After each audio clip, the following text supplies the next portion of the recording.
Hello, I'm Yuko House of Japan Outpost. Today, as you can see, I'm at the garden center. In fact, I came here about 2 years ago.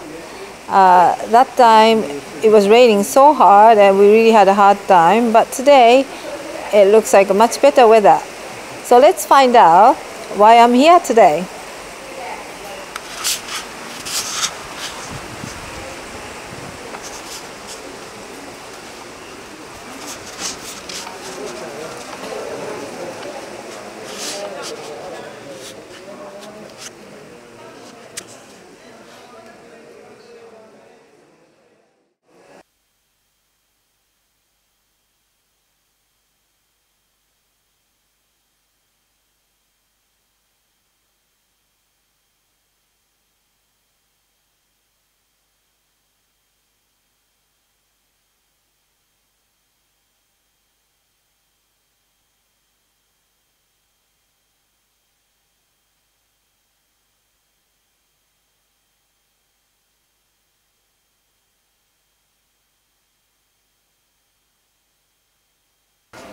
Hello. Hi.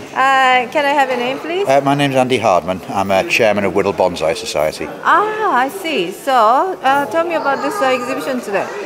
We're a small local society with about 40 members, and we exhibit, grow and show bonsai trees and all the accompanied accessories that go with it, as in the small plants, and we use sometimes little figurines, but to try and create an overall image and complement the bonsai trees themselves. But the main star of the show are the trees. The others are just accessories. We're here for the weekend. We'll be here Saturday, Sunday and Monday.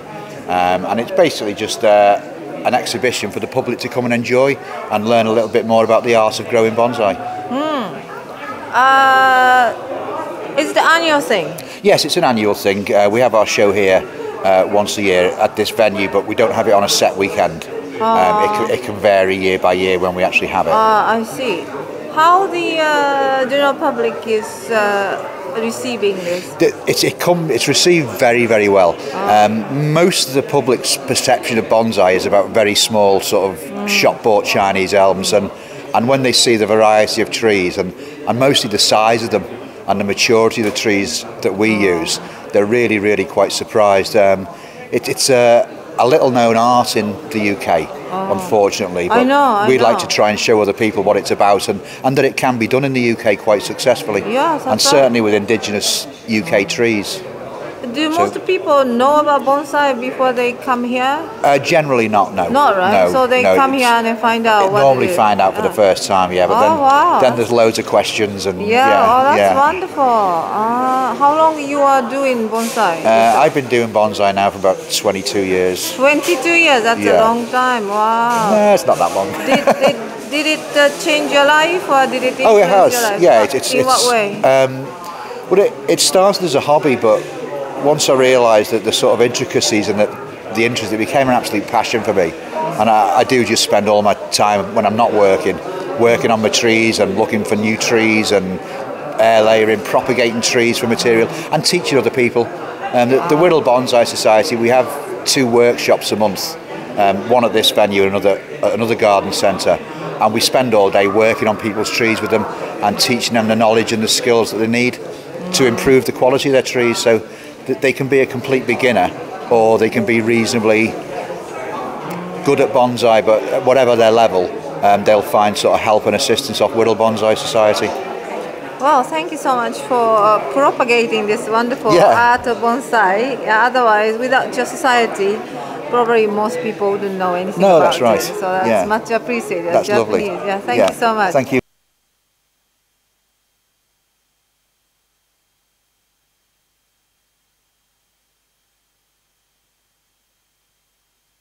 Can I have your name? Yeah, my name's Ian Warhurst. I'm a member of the Whittle Bonsai Society. I used to run the club for a number of years, and this is one of my trees on exhibition this weekend at Gordale Nurseries on the Whittle. Yeah, okay, great.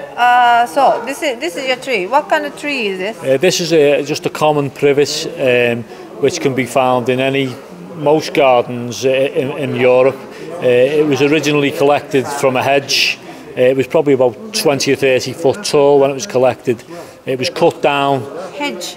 From a hedge, yeah. Oh, wow. It was cut down and all of the branches were grown from new buds which appeared on the trunk. Wow. How long did it take to create this? I've had this tree as a piece of raw material when it was first collected for about 10 years. 10 years? Yeah. Wow. Yeah. The trunk is beautiful. Yeah. The movement of trunk. Well, this part of the trunk here is naturally dead. Oh. But this side here, I've carved with power tools myself to bring the naturalness, try and make the naturalness all appear as one. That looks beautiful. So this is one of your trees. One of many trees that I've got at home. Yeah. Well, actually, if the viewer can recognize, Ian was once in my blog about 2 years ago talking about bonsai before. So, anything new since then? Not with the Whittle Bonsai Society, just goes from strength to strength, really. When I started out, I wanted to display the trees as the Japanese display the trees. This is where my passion comes from. I got into bonsai through Japanese culture, primarily through the martial arts, and then into bonsai. And my whole idea is to try and emulate the Japanese and display the trees as the Japanese display the trees. And we're achieving that on a very, very slowly, because the Japanese have got that many years ahead of us. But we are getting there, certainly in Britain and Europe and even America now. America have got some fantastic bonsai artists who've been to Japan and spent 7 years serving an apprenticeship with Japanese masters, and there's a lot of Europeans doing the same thing, and we are slowly catching up to the Japanese, very, very slowly. Well, you are doing an excellent job of your tree. It's a beautiful bonsais around here. So, okay, thank you very much. Thank you. Okay.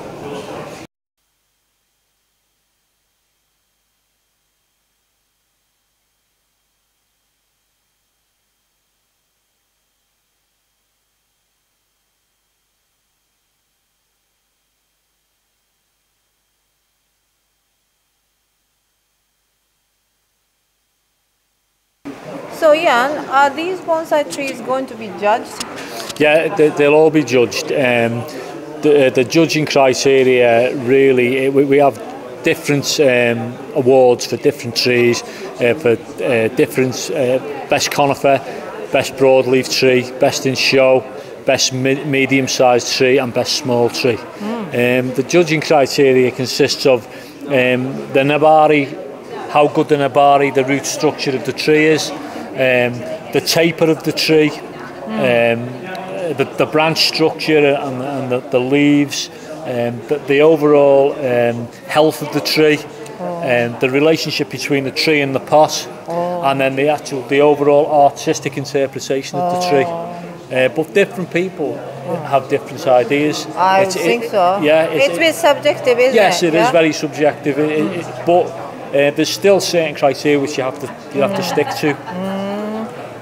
So today, already the judgment has been made, or what? No, it's sort of halfway through at the moment, because it's quite an exhaustive sort of process. So we've judged half the trees, and we've got to judge the other half tomorrow, and then the prizes will be given out tomorrow night. Oh, exhausting. In what way? Yeah, quite mentally, sort of. You know, there's a long process. There's three of us who are doing the judging, so we've got to respect each other's opinions, give our own opinions, and say why. So it's quite a long process, really. Yeah. Especially three of you doing, you have to discuss and then come to a consensus. Then. That's right. If you're doing alone, is it easier? Sometimes it can, because it's just your opinion. Then it's just your decision to make. It can be.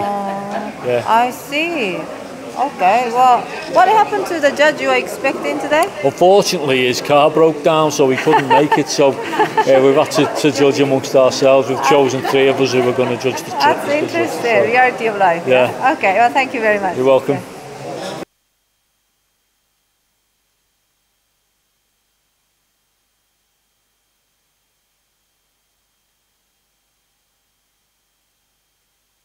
Bonsai. So each tree has number, and then you can vote for your favorite. I wonder which one I'll vote for.